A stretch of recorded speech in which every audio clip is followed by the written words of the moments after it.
Mocast, the podcast beyond World of Warcraft. I love this. 3, 2, 1. Welcome everybody to the third episode of Mocast. This is Marcelian, and over there we have Flame, and we have a very special guest waiting for you today. top 5 reasons why you should watch this podcast right now. You may have heard of him, you may have not, and if you haven't, where have you been living in the past, how many years now? Quite a few. And for those of you who, for those of our viewers who actually don't know who you are, Hiru, can you introduce yourself? Yeah, sure. I am Hirumaredx, mainly Hiru. That's a lot more reasonable to say. I mainly just make top 10s about World of Warcraft. Oh, yes. That's what my big audience comes from. I do other things as well, but those are the ones that get the most views. We'll definitely get into that. So we have Hiru, but I'm not really that much into anime and stuff. I know Flame is. So can you please, for a noob like me who really doesn't know, I always wonder what the fuck is with this name? Because I always read your name Hirumaredx.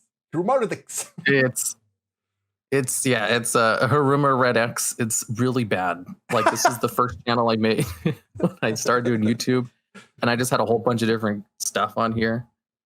I really wish I had changed it a lot earlier, because this is a terrible name for a WoW channel because it means nothing. It's just named after an anime character from an anime about American football. Oh yeah. So like, not many people. What, you know about this? Yeah, I know the anime, man, and I know the character. Oh fuck. It's one of the coolest characters in the show anyway. Really? So Yeah, there's okay, let me get this straight. There's an anime about American football. Oh How does man, you that have work? so much to learn. Yeah.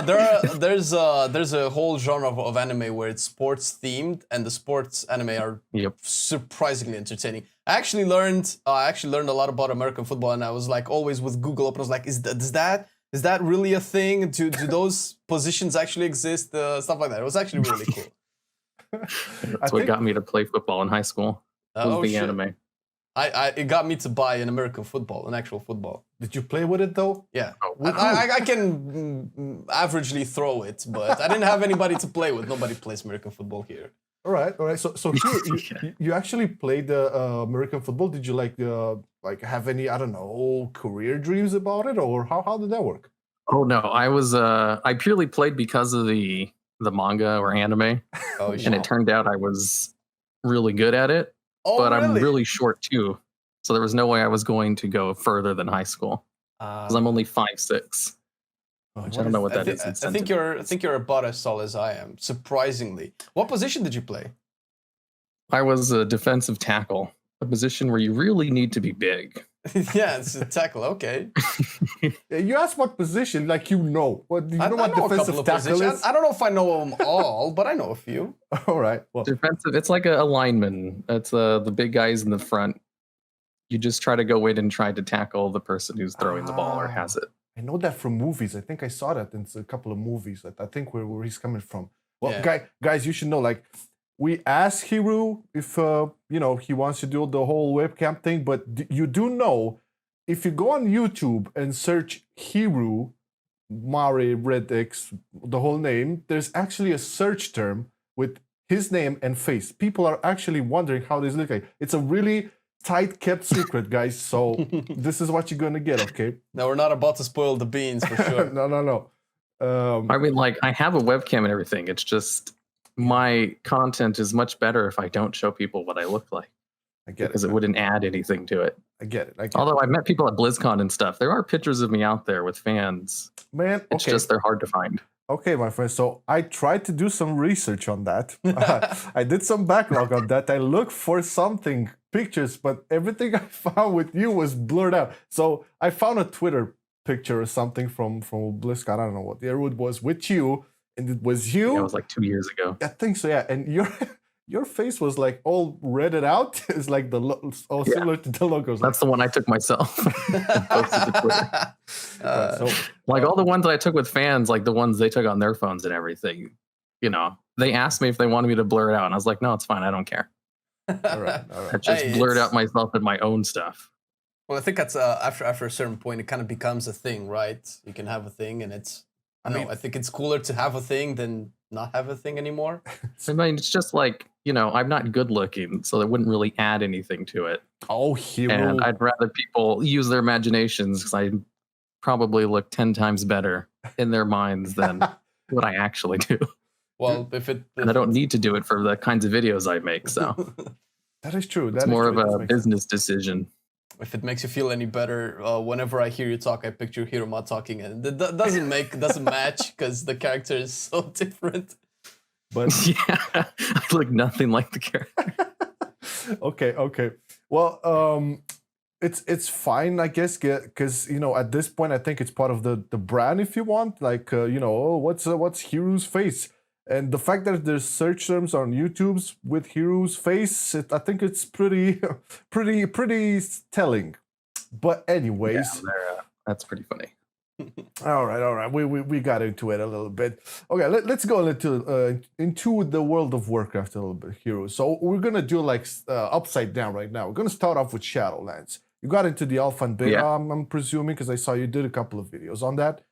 Yeah, I'm in the alpha or beta now. Cool. So first question would be, how do you feel about Shadowlands so far? It looks very promising. There's a lot of new content, and I'm having a lot of fun with BFA, and this is just more on top of that. Ooh, you're having fun with BFA. Okay, can you expand on that? Oh yeah, I made like an hour-long video reviewing BFA. Oh, I watched and that. Yes. It's whatchamacallit. I went over a lot of the reasons why people don't like it, and it really just comes down to gear. The average WoW player loves their gear, and they messed up with that. Yes. I've never really cared about it, so I like everything else. That's really interesting because another question further down the line would be if you enjoyed BFA, but we'll get back to that. Just keep it on the Shadowlands part. Okay, you obviously, I think you're familiar with what is like the big discussion right now, especially with the last interviews. So, Hiru, locked covenants or swappable covenants? What's your take on it? Preferably, I'd like to be able to swap between them because I like to constantly change around the stuff I do. All right. I think it'd be weird if I was locked to like an essence, for example, because I'm always changing it. Even though there is like a best defined one, but I do a bunch of different kinds of content where that doesn't really apply to everything. It's true, and that's so being able to swap between them would be better. Yep. That's a really interesting take because we've done a video on covenants, and Preach obviously has made a very cool video about it to explain them. And I've heard covenants being compared with Rogue versus DK, but it's actually like you said, it's swapping between Essence 1 and Essence 2. Never before have we been locked, like, not having access to a specific ability that normally we get, and we have to wait 2 weeks to get it. That was always a little bit awkward. On that note, what do you do in WoW? What's your like main activity thing? Main activity, usually when like new content comes out, it's raiding. But since we just basically raid till we get ahead of the curve on normal, and then we stop. Then I go and do other things. So what I was doing for a long time was trying to farm 5 million gold for the mount. And you did a video on that as well, right? Yeah. I saw it. Really cool. I was like, hey, if I'm doing this, might as well make a video about it. Hell yeah. And then now I'm just trying to work on getting plus 15s in all Mythic Plus dungeons. So I'm doing that right now. That's interesting because I'm watching your channel for a long time, and it doesn't really like your content. It doesn't really like yield the fact that you actually do rating and do. Sometimes you say you do, but like you understand where I'm coming from. It's like it's a lot of like, and don't get me wrong. I think what you're doing and what your niche has evolved into is like, it's obviously you're quite known for the top 5, top 10s, all of that. Yeah. But compared to other, because there's a lot of other channels that kind of do that too. But I think like your videos on top 5s, top 10s, top 20, whatever, are super researched and to the bone. Yep. It's like, wow, man. Like, remember Flame when we talked, when I told you about how fucking ridiculous DK was in Lich King? Yeah. And I remember that after watching a video from Hiru, because he was going like, he had a top most OP abilities or something in WoW or something like that. And there was the DK thing where you always got stunned and stuff and always purged the hots off healers and stuff. That's what I remembered. I think I've watched it. Yeah, it's and that goes to show a lot of research goes into your stuff, man. So it's like I can see like the hard work is there, and we'll get to how the process works. But we'll keep. That reminds me, I need to remake that video because that video is garbage. Man, it was solid information, man. At the time, and I remembered a lot. Yeah, of the stuff. information's good. I could just really expand upon it though, because it's very bare bones. Well, you do that, Hiru. Okay, well, if we got into the topic of top OP abilities from the past and so on, now you got to give me good reasoning for this one. What was the best WoW expansion for you? Oh, normally I get asked this all the time on streams, and I just say Warlords of Draenor as a what? joke. What? Is that a troll or you're like legit 100% with that? No, it's a joke because I know how much people don't like it. So if I just say that, it always elicits responses, and that's funny to me. It is funny. But for reals, I've never really thought about it before. I don't know. I probably like BFA the most right now. BFA, that's like, I wouldn't expect that answer at all. Like, what is there's it? so much to do. I think people are just like whiny babies about it, and it's actually really good. Well, from we've been talking about this as well from like an objective standpoint. Warlords was worse than BFA. I don't think there's because there's like nothing to do in Warlords. Yeah, I mean the game even stopped at what 6.2.5 or just 6.2. Hellfire. That was it. We had. Yeah, there was only 2 raid tiers. Yeah, 2 raid tiers plus Heimel, which was like intro raid tier, not actually a tier. Yeah, Heimel sucked. So yeah, we are actually on the boat that BFA is not as bad as the people say. Well, it's clearly not their best, at least from our perspective, from our opinions, it's not their best work. They've missed the mark on a couple of things, but it's not even close to as bad as. I know. We kind of tended to in 8.1. We started really comparing it to WoD at some point. I think we also did a video on that, WoD versus BFA or something like that. I think the biggest problem for BFA was, as you said, the gearing thing, because it started off with Azerite. It was super clunky and, getting the perfect Azerite. It was expensive to change them all. Then it was the grind, obviously, for the neck. And oh my God. And I think like with 8.2 and the essences, right? That was the step in the right direction to try to fix it with that. And oh yeah, I love essences. Yeah, it was a good idea to fix it. Plus, I don't know if you guys remember, but in A2 they introduced like what was it called? Like the Azerite traits that would be guaranteed on the gear that would drop from you, the best ones, or at least the ones that people kind of always used. That didn't apply to all of them, but that's happened in 8.2. Well, wasn't that 8.3? I think it was A2 though. Or was it A3? I don't know. Well, there was always the specific raid Azerite traits that were decent, that you would get guaranteed. But I think they introduced we know what specs want the most in their Azerite, but I think that was Nyalotha.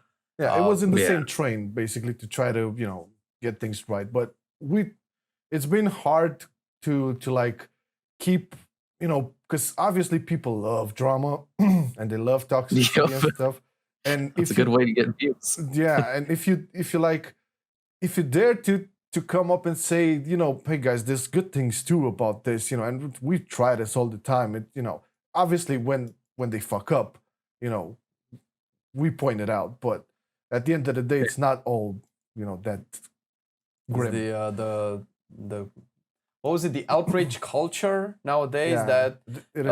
I think it's clearly that the community is way more vocal now than it was. What was it? 5-6 years ago? How long I'd say it's just vocal in certain parts. Yeah, like I keep track of a whole bunch of different kinds of WoW communities, and some of them are very wholesome, and they just have a good time with the game. And if you go over to Reddit, everyone's just constantly complaining. It's like, man, if you got all of your news from just this one source, you would think everybody hated the game. That's true. That is true. This is why I'm off Reddit. I've dropped it like a year and a half ago. Just dropped it. No, it should be renamed to "We Hate WoW." Yeah. No. It's too much. All right. So this is quite peculiar, and not peculiar, but interesting. So Hiru's favorite expansion so far is BFA. How about that? I didn't expect that. Well, apart from one, of course. Clearly. Let's move a little bit into YouTubing and content creation and stuff. So Hiru, what was your like biggest inspiration for starting YouTube? Did you have any like people you look up to when you first started? Because oh yeah, when I first started, I was watching a lot of the people from the what are they called? The co-optional podcast, the game people. There's Total Biscuit, Jesse Cox, Wow Crendor, Dodger. Yeah. Those people. Yes. Legends. And I was like, ooh, if I ever do YouTube, I want to do it too. Not like them. I actually like did my first videos based on Purian Flax. It was a Dota 2 YouTuber. But I did that in like the WoW style. Super and those are my first inspirations. I liked watching their stuff. I watched everything they did. I didn't want to copy them, but it did make me want to do YouTube. Well, I guess at some point, like if you get like inspired from a big YouTuber, especially in the field you want to do something as well, like World of Warcraft, copying is one thing. At some point, you kind of want to replicate some of the style, maybe, or some of the topics. I don't know. It's pretty normal. Like my news videos, those are all copied directly from the style of it was from Total Biscuit's news thing he did. Oh yes. It's like a whole little video inside a thing with text on the side and a nice little overlay. I think like rest in peace Total Biscuit, but I think his Azeroth, what was it called? Azeroth Daily was the show. Oh yeah, I used to watch all of those. Oh man, that was like, I think that show like inspired Taliesin and Nevitel's Weekly Reset. I think it inspired Bellular's Saturday weekly roundup stuff. Bellular was basically a direct copy of TB for a while. I remember that. I remember that. And that's not to bash Bellular. I mean, I should probably mention that like copying, everybody does it in the entertainment industry. Everything, there's no such thing as an original idea. So it's not a bad thing. Yeah. Unless you're literally like plagiarizing them word for word. Exactly. You can't really own ideas or concepts. Exactly. And back in those days, there was so much you can get inspired from. It's like basically you wanted to replicate, and then hopefully you molded out your original style, which a lot of like the content creators currently did, and that's fine. Yeah, that's exactly what happened. Yeah. They've all just kind of branched out into their own styles. It's beautiful. Now people copy them. There are so many copycat Taliesin and Bellular channels out there. We get that too. We get that too, especially because we're like, you're like the gay Taliesin and Nevitals. Like, no, it's like, we have our own shtick. It's fine. It's okay though. It's okay. There are like fundamentals ideas that people that are researching channels, the people like Bellular and Taliesin, they're doing pretty well, at least from a journalistic perspective. That it's really hard not to do, because that is kind of the right way. So at one point you're just looking at the formulas like, well, that works, right? But then you just add your own personality and creativeness, and then you turn into your own thing, right? But I think it's just human to look at others and see, oh, he does that, then that's pretty cool, and he gets things done. I like that. So, you kind of adopt a little bit, get inspired. And there's only like, the WoW news scene, once you hear it once, it's the same thing over and over again. So you only really need one person to do it. So why would you search out other people when there's already, two very popular people who do it for you? Although my favorite is probably Soul Breezy. He's like a much smaller WoW YouTuber. Yeah, we also watch him. Watch him. Oh yeah, I like his stuff. Soul is pretty cool. If I were to rank them, I'd probably put Soul at the top, then Taliesin. I don't actually watch Bellular that much. I don't agree with a lot of his opinions on the game, but he makes good videos nonetheless. Yeah, that is true. I think that's what makes the differentiation, I guess, when talking about a lot of the topics in WoW news, because everybody kind of has an opinion and a position.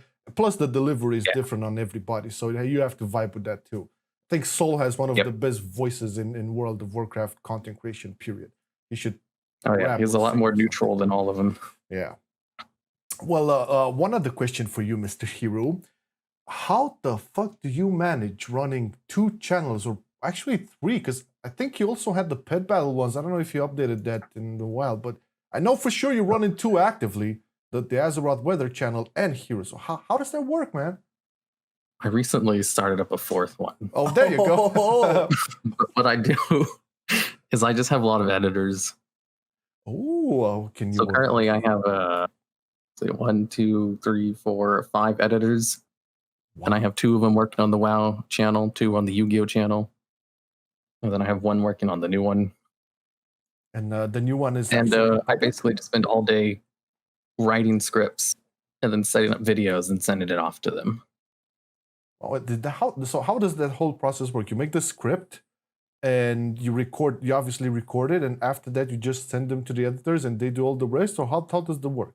Well, like first off, what I do is I have to set up like what exactly can the editor do, because a lot of them, my Yu-Gi-Oh editors don't even play the game, so I have to literally tell them where everything appears on the video. And then for the WoW stuff, they do play the game, but I still have to provide a lot of the footage, because it's like, hey, here's this rare quest from vanilla WoW that requires a level 40 player. If you want footage of it, you'd have to level up to 40 on Horde in order. It's like, no, I just grab it for them and send it off to them. But I have to the videos are designed in mind with what the editors can actually do. And then I just write the script like normal. And then I just give them the footage, or if there isn't any, I just tell them, be creative here. That's always a recipe for success. Is it more, I mean, how efficient is working like this? Do you guys use Dropbox and stuff for everything? Because I'm guessing everybody's Dropbox for everything. Oh, all right. So everybody has to have good internet, and the operation needs to run pretty smoothly. So, well, I mean, I do lots of compression, so it doesn't have too large files. Right. Well, we're not going to I have to sacrifice. There's not going to be any 4K 60 FPS videos because of the way I do things. Yeah. Luckily, people don't care as long as it's 1080p. It's good, yeah. No one really cares if the top 10 video isn't in 4K or 60 FPS. That's true. So, man, you're running 4 channels, 5 editors. You're at a really, really interesting point. And it does sound like you've had quite a journey coming up to here. Was there any point in time when you wanted to give it up, or did you hit a wall and you said, I don't want to do this anymore? Was there anything like this? No, I have the complete opposite problem. There was one point where I was working too much. My body started shutting down. Oh, really? And I had to take a break. Ooh. Yeah. How was that, if you don't mind getting into it? Was there a specific point in your WoW YouTube career, or did it happen with starting a 2nd or 3rd channel? It was because when I first started off, I've always had my Yu-Gi-Oh and WoW channel. Those are my 2 big ones. And I was always just working on both of those. Plus, I worked on 5 other channels on the side, real easy stuff. Basically, Let's Play style, where you just record and upload. All right. So those ones don't require any editing. Yeah. And I was just working on all of those because it was fun. And I never took a day off. I would work from when I woke up till I went to bed. And that's apparently unhealthy. That's what they say. I heard about that. Yeah, so the left side of my body started slowly going numb, starting with my foot, and then my face, and then my arms. Really? And it was only the left side. So I thought maybe I had a stroke or something, because I looked at the symptoms online, and it's well, you should be dead right now. That's what they always say. You bump your toe. It's you probably have cancer. Oh, so that wasn't helpful. So I actually went to the doctor, and they just said I had general anxiety disorder. Oh, even though I wasn't anxious about the channels or anything, that's what the name of it was. I just had to take a break, man, and actually take weekends off. That was the advice I was given. That was the recommendation from the doctor, huh? Yep, Wow. and that fixed it. I just had to stop working as and much. here you are, 5 editors, 5 channels. Here we go. The Hirumared. I take the weekends off. Man, you're a real soldier. I think I was able to do this for almost 1 month, and it almost put me down. Respect, man, much respect. I don't think I could do that. For I think just because I really like what I do. If I didn't like a lot of the parts of it, I'd probably have gotten tired of it too.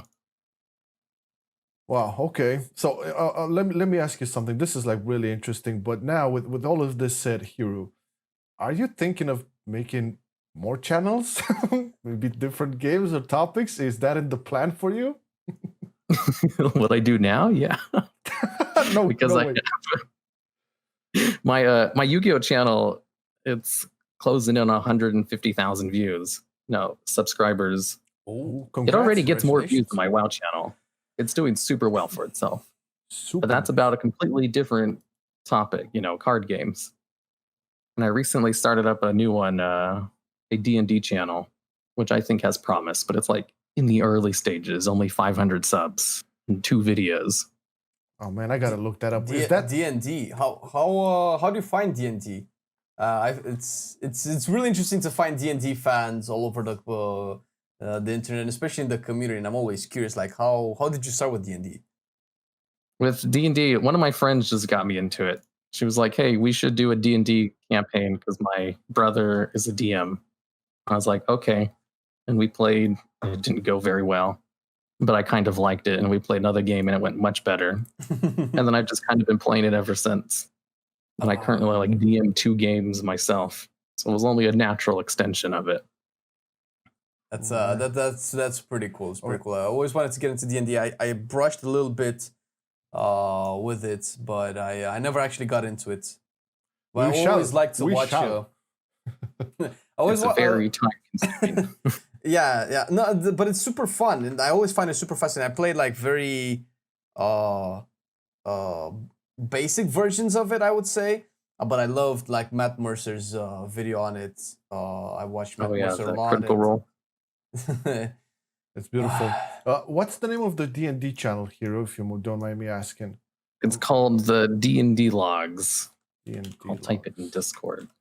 I'm searching it. Oh, man, I don't know if it'll show up because it's like brand new. Don't worry about it. Because is there like cameras over there? Like webcams? No. Fuck. No, I do it like whatchamacallit, because originally my Yu-Gi-Oh channel, like I grew it at the same time as my WoW channel. They both started in the same year, 2013. But until 2018, that channel only had like 20,000 subs or something. And then I started doing top 10s with an editor where I would give them an actual research script and have them edit the video. And highly researched edited top 10s do well. So that channel gained like 100,000 subs in a year. Yeah. And it was just took off. So that's what I'm doing with this one too. I saw a niche. I was really into D&D. I didn't want to make videos about it because I didn't want to ruin another hobby. But like I was watching so many videos, and there were no highly scripted, edited top 10s in D&D content. I was like, this is a niche I can fill. I've already been successful in 2 different fields doing the exact same thing. Wow. I can it's an untapped market, and it's also growing very fast. It's much success. And you mentioned that you at the risk of hurting a hobby. Do you think that that's actually the case? Like, kind of, to an extent. Like when you make a whole bunch of videos about it, it can ruin certain points of it. Like whenever I'm playing WoW, I always think I should be recording this, because what if I want footage of this later? That's for a the video? syndrome. Yeah. Wow. It's just kind of like I can't play a new expansion and just have fun because I need to get footage of it. So true. I think this is like, the so much more fun if I didn't have to worry about videos. I think this is the content creator syndrome. For WoW, at least. Yeah. For all, I would imagine it might extend to other fields as well. But this is not the first time that we hear about this, and it's actually interesting to see that it's much more prevalent, widespread, let's say, than initially we thought. Man, so I honestly wasn't expecting this. So actually, Hiru is a pretty goddamn hard worker, man. I mean, apart from you know what we like WoW content consumption boys are, it's like knowing about the main WoW channel and the bite-sized news from the Azeroth Weather channel. Look at this. This is pretty neat stuff, man. It's like having editors and stuff. It's like, are editors expensive, Hiru? I don't need numbers, but are they like pretentious, expensive? How do you rank them? It's like, okay. They are, that is where like half of my income goes, is paying the editors. Oh, there you go. They cost a bot. Like one of my editors for the WoW channel, a couple of other YouTubers have tried to like poach him or get him to do stuff for their channels, and they just couldn't pay him as much as I do. All right. Oh, I love to hear that. All right. You know, keeping the talent close. That's what you need to do. 100%. Yeah. I know. But it's totally worth it, because like the amount of videos you can put out with the editors is just so much more than you can do on your own. So they kind of pay for themselves. Exactly. Well, that's the success of a business. It's 100% is. And also, I mean, I know, like, especially the top 10. I don't know if you work with the same dude on the top 10s, but I know some of the top 10s edits were like just, I got inspired by that style of editing at some point. Because I've seen some After Effects action going on over there. It's like, man, I need to get into this shit. This looks pretty fucking dope. What is Those this? ones were probably done by Captain Grimm. Yeah, Captain Grimm. Yeah. Now I remember. Yeah, because and he also has his own channel, right? If I'm not mistaken. Oh yeah, his channel like blew up recently. Yeah. He just hit like the 100,000 milestone a couple months ago. Well, there you go. And he deserves it. He does pretty cool stuff. Again, he was doing Machinima's a lot of Machinima stuff. Because I know I watched him a couple of times. I'm a big fan of like old content creators. I want to like, you know, a taste of everybody to see, and if it's good, you know, I root for it. Fan of the culture. Yeah, I watched all of them too. All right. Let's step a little bit out of, you know, work, and you know, it's gonna be hard with this one, because you know Hiru's like working. You do still take weekends off. I can take it from here. Yeah. As a fellow fan, I'm actually, the first time I found your channel, I was like, wait a minute, this name is that the one anime that was used to watch? Oh my god, people that watch anime also like WoW. That's really cool. But how much anime do you actually watch, like nowadays, or how much did you used to watch if you're not watching anymore? Oh, I watch it all the time. Like that's one of the things where, you know, if I was going to make another YouTube channel about something I know everything about, anime would be a natural conclusion, if it wasn't for the fact that that is such a hard thing to make videos about without getting constant copyright strikes. So much easier to do it on video games. Yeah, it was. I occasionally watch a couple of anime YouTube channels. Clearly, there's some of the big ones. And I was always wondering, because whenever we try to put in like a 3 to 4 second clip of make a meme from a movie or a show or a song, it's very dangerous. Risky ground. Yeah, they get copyright strike. The only time I've been able to get away with showing anime footage is like when I literally had sponsorships with Crunchyroll. Oh, yes, that's it. Yeah, because then all papers are signed. We covered on that. Yeah, exactly. It's like I'm just getting the footage from the website, and they want me to show this stuff, so it's all good. Oh yeah, but I watch anime like all the time. I was gonna say I recently updated my anime watch list a couple weeks ago, and my list has somewhere over 600 completed anime on it. And I was like, whoa, sounds about right. That's a lot. What do you find appealing about anime specifically? Maybe can inspire some of our viewers to watch anime. Anime is cool, guys. Some recommendations or something? I don't know.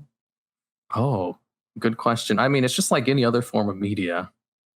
I don't know if I really like anime more than just like TV shows or movies. Just I'm used to watching anime, so I keep doing it.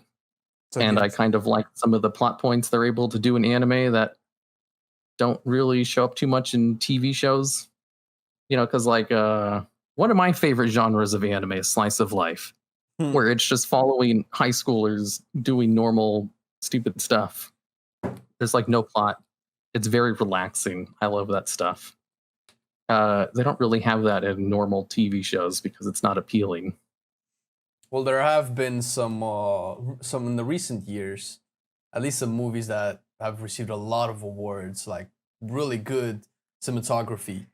really well done, and I think it should get more screen time outside, and it does. They do get screen time outside of Japan, but some of them, like, we know the quirky kind of animes, and I've seen my fair share of okay, I don't think I'm gonna watch this type again, but there are like some really cool gems, like with really interesting story, and most of them turn to be like around slice of life. But really, I think what I personally find appealing in anime is that the character development. It's like they go really deep into like their personalities and their trains of thought and stuff like that. So you find, like, if you find a character you can relate with, you really relate to that character. It's like, oh, I think that too. In anime, there's like this rule in media where if you're showing something on screen, you don't give internal dialogues unless it's necessary. You know, you should show and not tell. Yeah. And I hate that rule. So I love it when animes break it. Like in Hunter x Hunter, where this is nothing but internal dialogues. And like the Chimera Antark with the king he's like one of the best villains I've ever seen in media. Well, and a large part of that's because they do so many internal dialogues and have a narrator explain stuff. I think that's the best internal dialogue that I've seen with the last arc when they infiltrate. I think it starts with the palace infiltration part, if I remember correctly. Yeah, the palace infiltration is a masterpiece. I have this little list that I show on screen all the streams whenever people ask me what my favorite anime are. I was like, okay, here they are, my top 10 favorite story arcs ever. 2 of them are from Hunter x Hunter. Number 1 is Chimera Antark because it's so good. It's really good. Never particularly were a fan of internal dialogues and the characters explaining things that sometimes seemed obvious, but the way they did it there, I was like, wait a minute. They explain for 20 minutes something that happens in 2 seconds. I was like, wait, that's usually, that's, whenever I thought about it, I was like, wait a minute, is this going to be like a Dragon Ball Z thing? I don't want to watch 20 minutes of 2 seconds of action, but the way they did it is like, oh my God, I was at the edge of my seat. That was really cool. It's because there's so much going on in like those 5 seconds. I saw YouTube videos like, here's everything that happens in the palace invasion in real time. And it's like there's 10 different stories going on within the same 5-second frame. So they have to constantly rewind to tell it.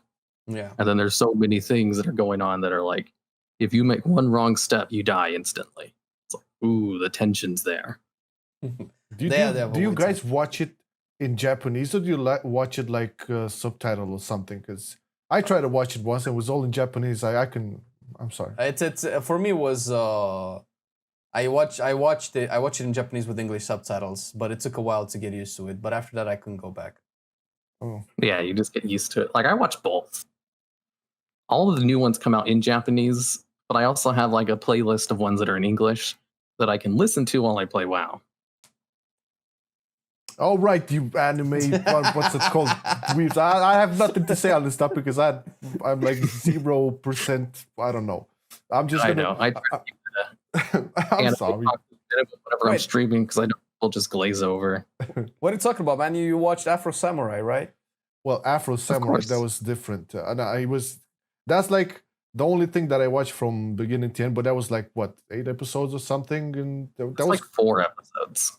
4, but it was pretty cool. That I liked. But it's super short. Yeah, Afro Samurai. I saw like a list the other day of showing like genre mixes, and Afro Samurai was an action. It's just nothing but action. There's not really a plot, so to speak. Oh yeah, it's fine. It's fine. I know nothing.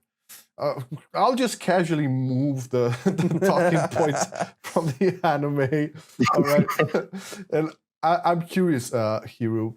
Like, if it wasn't for YouTube and making videos and all of that, what other career paths would you have considered? Anything at all? Oh, I was in college for psychology before I dropped out to focus on YouTube. Psychology. So you wanted to become a therapist? Was it like something you wanted, or? No.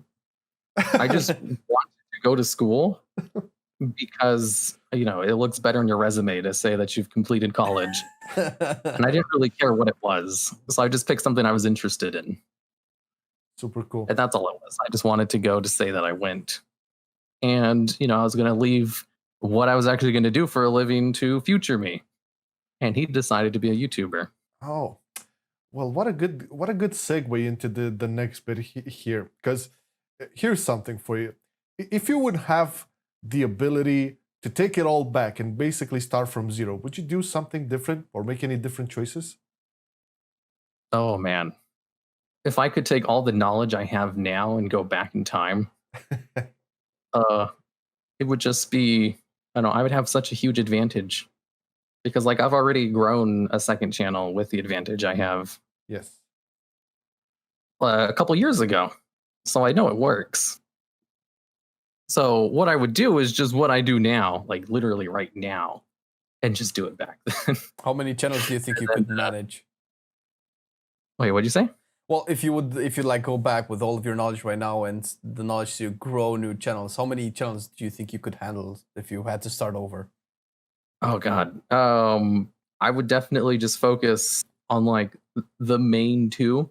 I don't know if D&D was even that popular back in 2013. I don't know if I would start that one up. It's like more of a recent thing that it's become very popular, in part thanks to Critical Role. Yes, and I think yeah, and WoW and Yu-Gi-Oh already existed back then. So I would just do what I do now, but back then, and the channels would do so much better than the garbage videos I have from that time. Oh, come on, man. Everybody has that pile over there. It's good for, the museum. The posterity. It's so bad. Like I remade one of my most popular videos because I hated that it was so popular, even though it was bad. And the more the remake like has been doing super well and will probably surpass the original soon because it has like 1.5 million views after 8 months or something. What is the video? What is the video? Normal. The top 10 hardest raid bosses reforged. All right, Hiru, I'm gonna say something now. I hope you don't take it the wrong way. But that video with top 10 raid bosses got me so many good nights of sleep. You wouldn't believe. It's something about your voice, man. It's like I watch it and then, I just put the phone down and a relaxing, soothing. It's your voice and Matt Season's voice as well. Yeah, it's like all the time. Super like because of that, I actually like turned down the volume on my outro music. Someone was like, "I like to watch your videos, but the outro always wakes me up." I was like, "Okay." I turned it down like 75%. How was Taking it when you requests got that over comment? here? Yeah. I was like, hey, I know people watch it to go to sleep. A watch view is still a view. Oh yeah. I mean, yeah, that's I have like playlists on my channel called "Go to Sleep," which is just nothing but the highly edited videos with the outro music turned down. It's beautiful, man. It's beautiful, and watch time is watch time. We all know this. If it's full, yeah, exactly. It's pretty good. This is what I kind of knew you wouldn't get upset about this, But hey, I had to tell. It's like.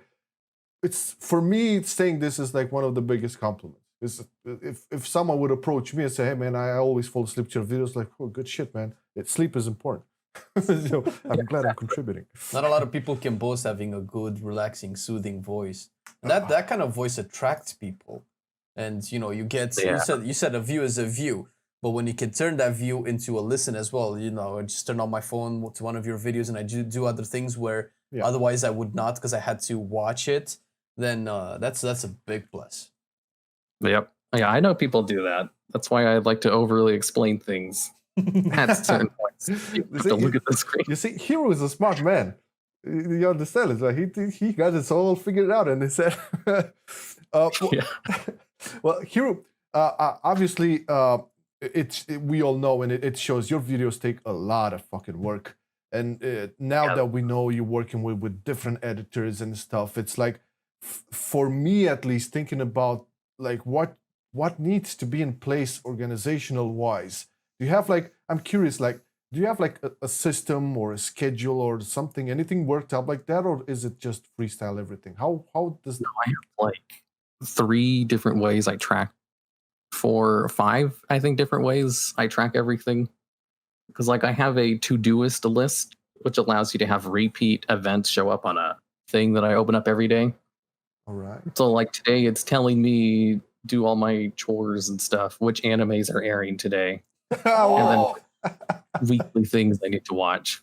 I mean, keep track of. It's a good way to keep track of when I need to pay the editors, it'll tell me hey, it's the 16th. You need to pay so and so. Right. And so on and so on. And then I also just have Google Calendars where I just track every hour of the day. It's I can go back 5 years ago from now and tell you exactly what I was doing on this. Wow. In hour segments. Come on. And then I also have a Trello where I keep all the video ideas organized in like 3 different boards, one for the Yu-Gi-Oh! WoW channel and one of them to keep track of which videos are going out to my editors. And then I have a notepad which has video ideas that I can just type in instantly without having to open up anything, as well as this thing of how many scripts I should shoot for the week. And then I have a physical notepad where I write stuff down on. Where this one was just telling me, let's see, this was for yesterday, where I had to do the WoW news, something for the Patreon, and then a Yu-Gi-Oh video. And then those, I think that's it. Man, Just that's... I wanted to ask at one point, it's like, do you use an app? But no, you use like 5 different things. Yeah. That's notebooks, stuff. It's like all over the place. That's really impressive, and that actually goes to show how you can actually maintain so many channels and so many people working from what I can see very efficiently. And this is a point that has resonated with me a lot, and that is, you know, I was the kind of person I was like, man, if it doesn't come natural, then I don't want to do it. But after a certain point, it's like, no, you need a schedule. And no matter how freestyle, no matter how free-spirited you are, if you really want to get things done, especially if you want to get them done efficiently, then you need a schedule. And I think you're the best example I've heard about this. That's really impressive, man. You got my full respect for that. Relying on spontaneous inspiration is really dumb if you're going to be doing this for a living. Like, keep inspiration for like one-off projects that you don't expect to do well. Keep everything else to a schedule. That's how you actually get successful. Inspiration needs to be organized. Yeah, man. Inspiration is so fickle. You shouldn't rely on it. It's like relying on winning the lottery to pay your bills. Yeah, that's true. That's true. It is, inspiration is important, but if you don't have a system in place, something structured, organized, then it's all going to be a big mess. Habits are much better than inspiration. Habits, correct. Well, this is quite interesting. We got into this place here, Hiru. Now I think we understand, like, because like, guys, if there was like any doubt, like, oh, YouTube, what is that, a job? You just listen to the man. That's what I mean. It's pretty. There's lots of work that goes into it. Yeah, it's a lot of work. Very few time to actually play the games you make videos about. So you don't play video games all day? Is that what it is? I play video games for maybe an hour a day. Yeah. Even though I might be on WoW like half the day, but none of that's actually playing the game. It's getting footage, which is completely different. Yeah. I remember one time I spent like 8 hours getting footage in game. When I was finally done for the day, I was like, oof, I can finally play WoW. When I went in and just started doing my dailies and stuff. Oh, and I know that feeling. I was like, wait, I just spent all day on here. This place is so familiar. What did I do here? Because how does this feel so different when I'm playing it for fun from when I'm doing it to get footage? It's actually different, isn't it? Yeah, it's completely different. Just going with the business mindset.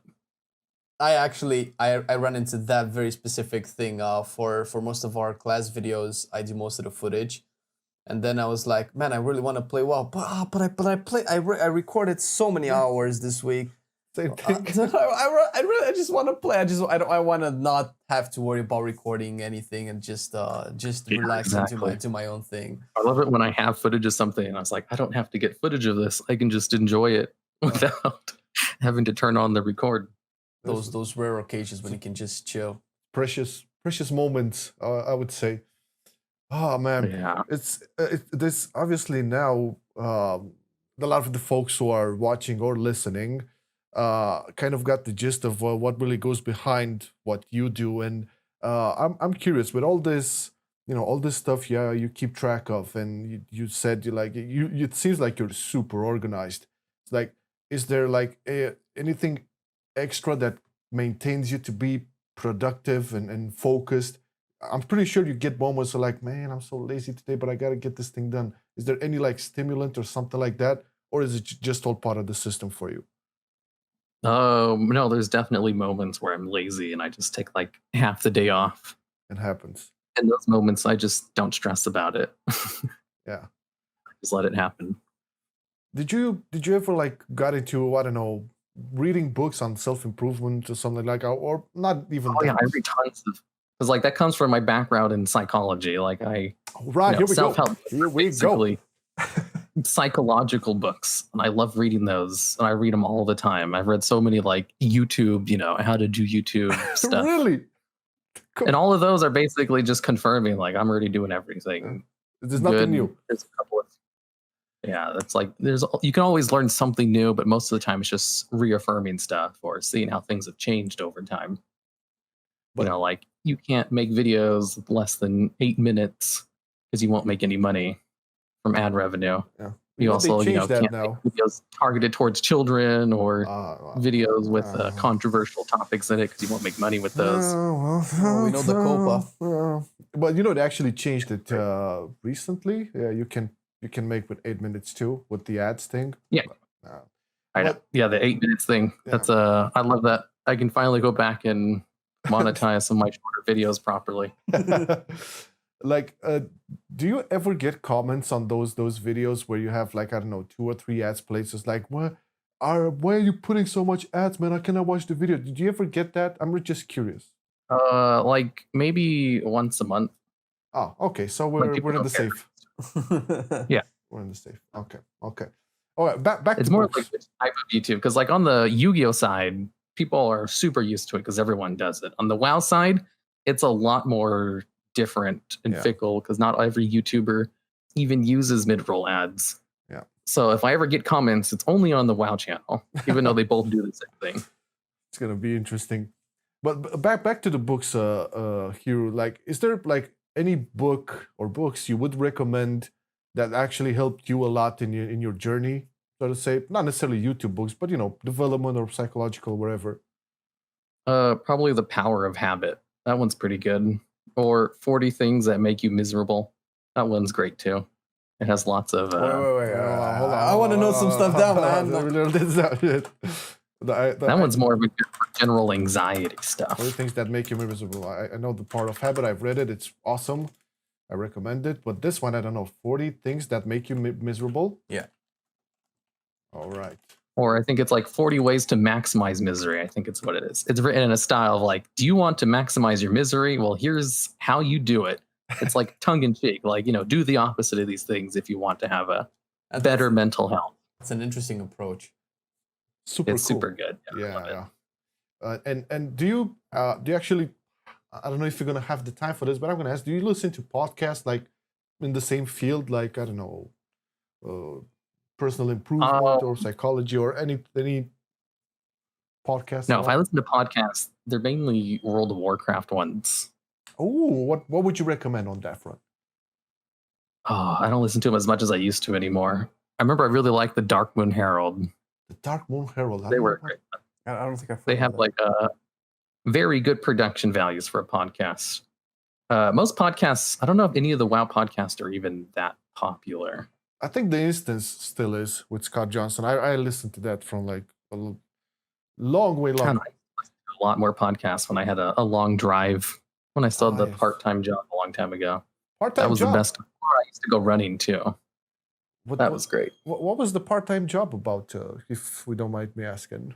That was actually before I started YouTube. So that was back before 2013. I used to work at a water park. Water park? It was just a part-time job. I'd work on the weekend and I'd just play WoW during the weekdays. It was great. Good life. Well, what did you do there? Did you like take care of people? Hey, don't drown. What was it? Well, I mean, it was a water park, but I worked in the entertainment part, which had like mini golf, go-karts, and arcade, and laser tag, and stuff like that. Oh. So I would work at all of those positions. Sometimes the arcade, sometimes mini golf, sometimes the arcade, sometimes in the pizza kitchen. In the pizza kitchen? What'd you do there? Just make pizza and sometimes subs. And that's when you were also doing WoW on the side when you were part-time? No, I didn't actually. Transition? Well, I mean, I would play WoW like all the time. I started playing it in high school in like 2009, I think. And then once I got fired from my job, 2013, that's when I started the channel because I had a bunch of free time. That's really interesting. You would hear a lot of stories with people wanting to get into content creation, YouTube, Twitch, streaming, whatever, or all of them. And that's true for us as well. We started part-time, right? We worked on the hobby, and we wanted to grow the channel, but we still kept our daily jobs. But to hear you going from like, oh, I wasn't working, I just started doing YouTube. That's actually pretty cool. Was it hard, or did you have like, you know, money saved up to, or how long did it take for you to, you know? Like when I got fired, I didn't have money saved up, but I was like, my nephew was born. So I was basically watching him on the days when I didn't go to work. And my sister worked at a bank, and they had really good benefits where they basically gave me a salary for watching him. Oh. So I basically just did that.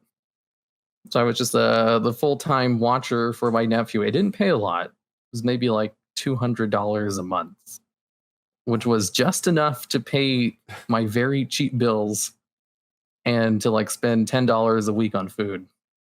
Damn. So I didn't have a lot of money. That's part of the grind. Humble beginnings, my friend. Humble beginnings. Very, very.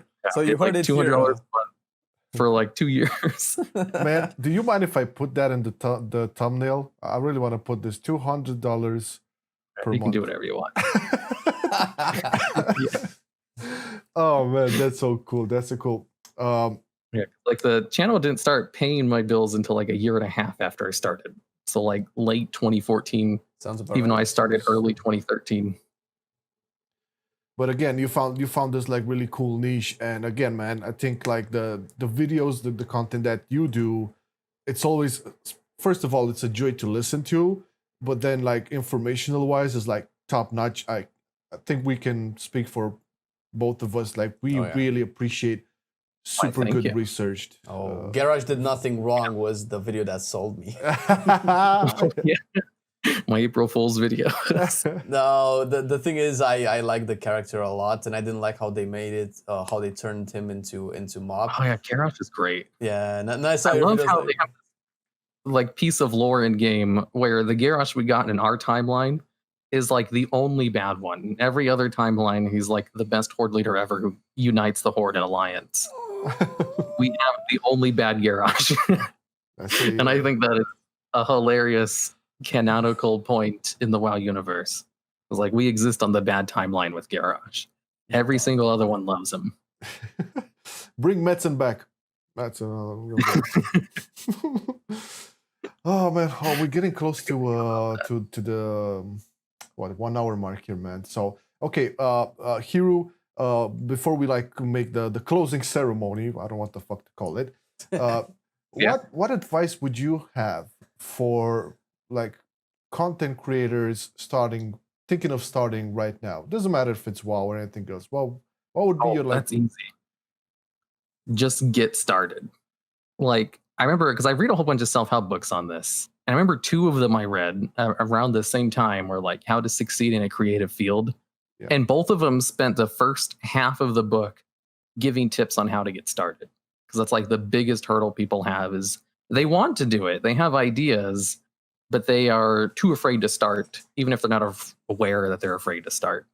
Yeah, just do it. And it was just so many different tips. Like, here's how to get started if you have a busy schedule. Here's how to put it in, you know, wake up an hour earlier, do it on the side, set time for yourself. They just spent half the book giving examples on how to get started, because that's the most important step.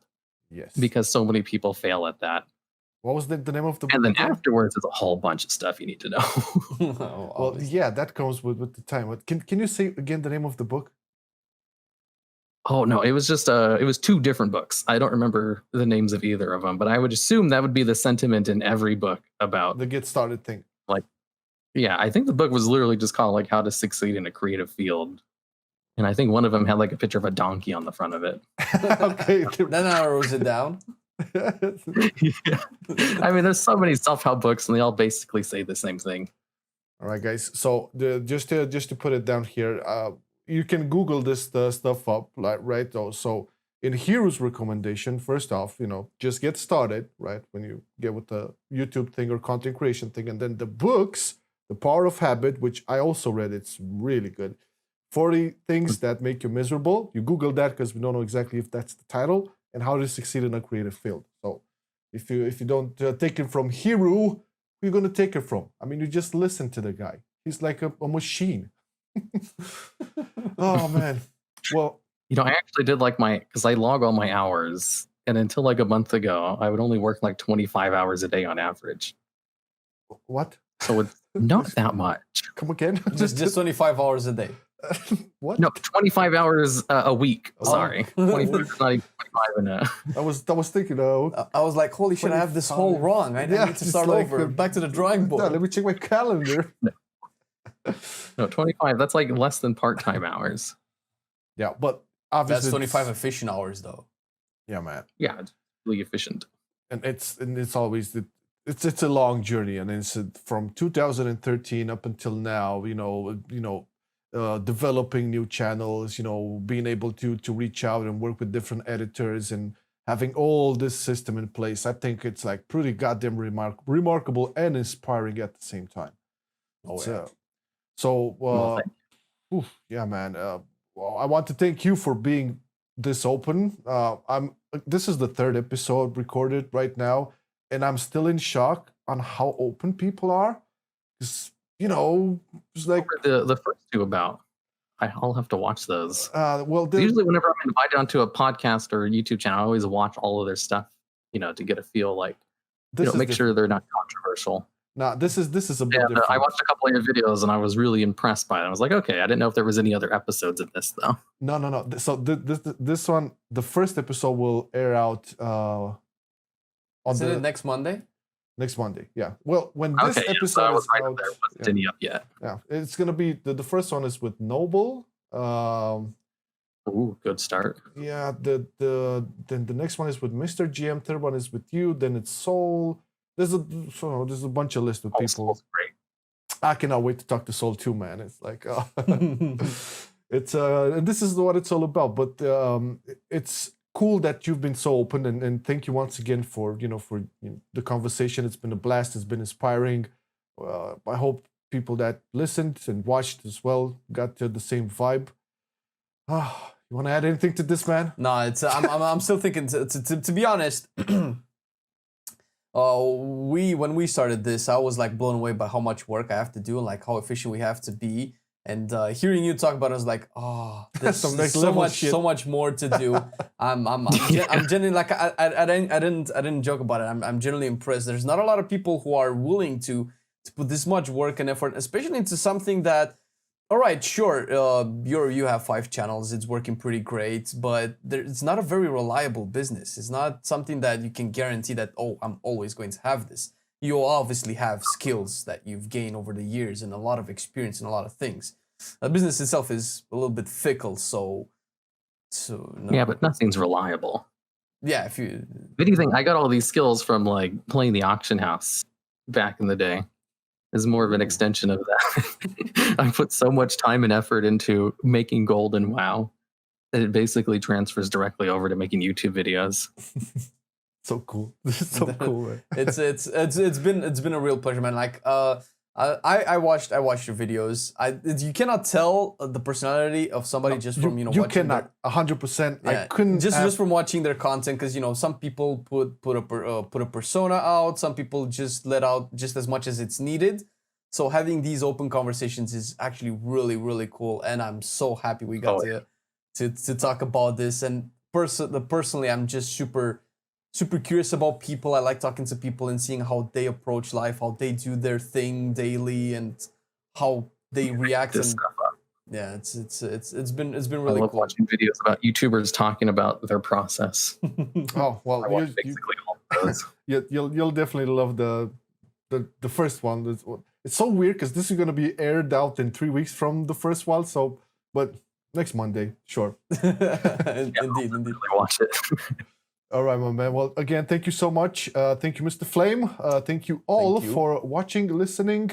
And if you want to catch Mr. Hiru's channel, there's links right over there for 2 of his channel, but you also have his Twitter, and I bet he'll be more than happy to let you know of all of the other channels that he has, unless you already know them.